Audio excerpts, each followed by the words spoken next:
Ms. Minister, Mr. Minister, Mr. President, ladies and gentlemen, it is indeed a great honor for me as well to address this esteemed audience representing the Greek Ministry of Foreign Affairs at a time my country is at its most crucial turning point in recent history.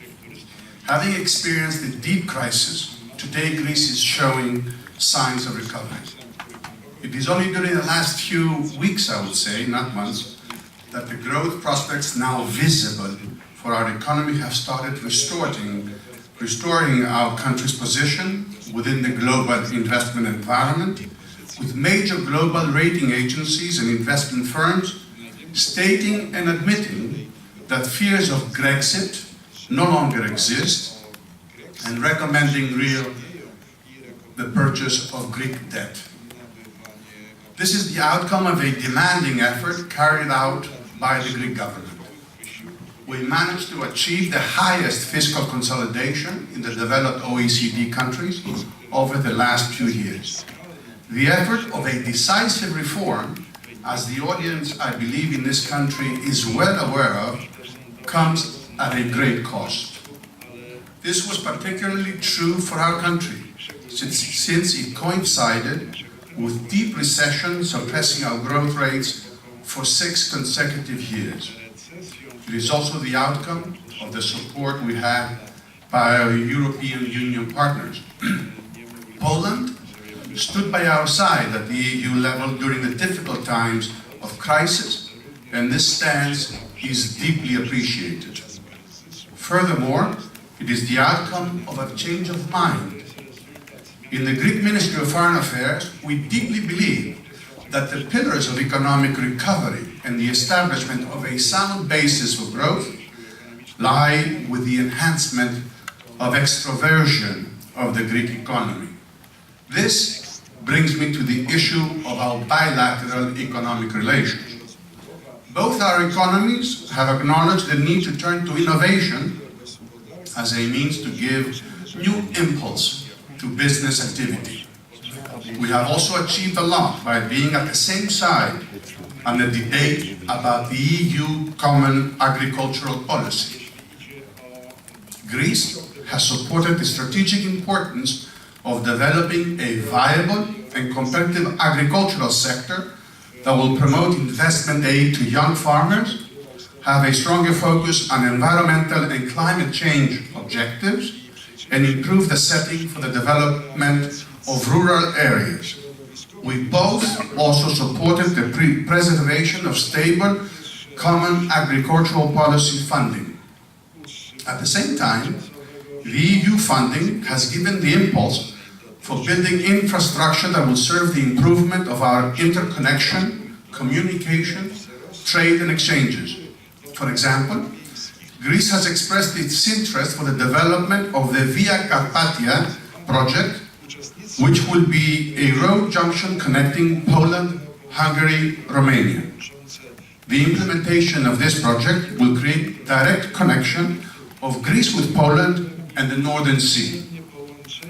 Regarding our bilateral economic and trade relations, they are regarded at a good level, with a trade volume of about 627 million euros in 2012. Nevertheless, there is room for improvement, taking into account both the complementary and the comparative advantages of the economies of our two countries.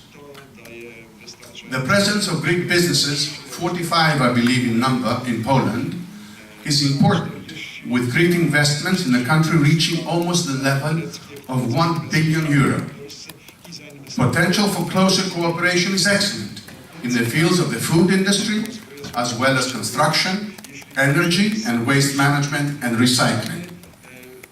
Allow me to expand a little bit on the issues of energy, a field in which our country is becoming a European and international, may I dare say, hub. During the last few years, Greece has invested significantly in the energy sector, focusing mainly on renewable energy resources. Greece is also becoming the focal point for major investments in the sector.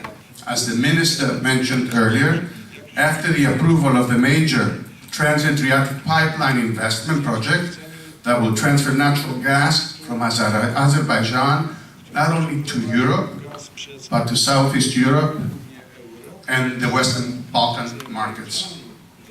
The Trans-Adriatic Pipeline will enhance Europe's energy security and diversity by providing a new source of natural gas.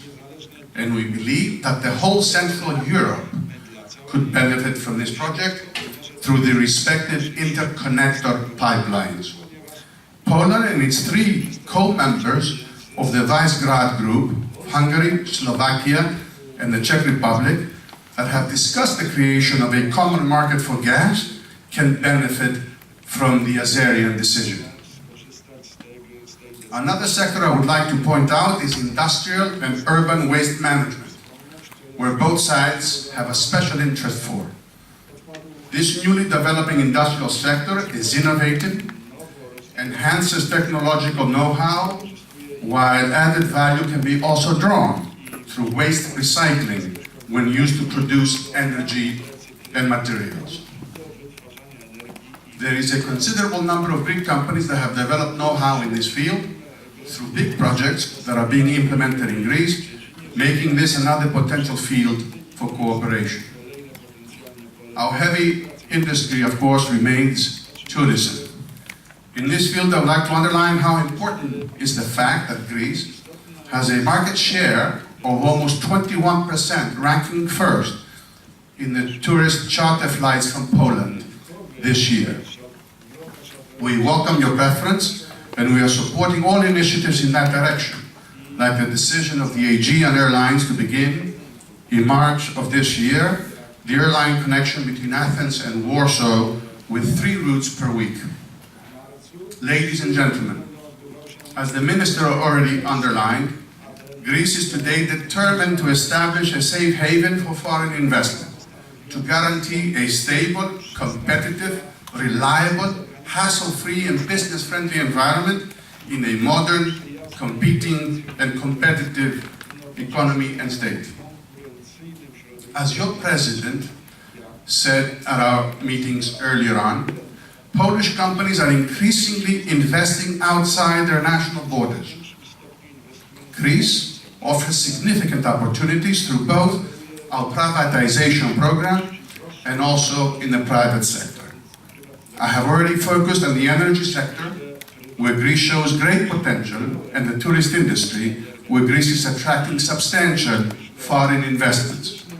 I could add the construction sector, where our country has developed world-leading pioneer industries and know-how, and agricultural production under an innovative approach focusing on distinctive quality products.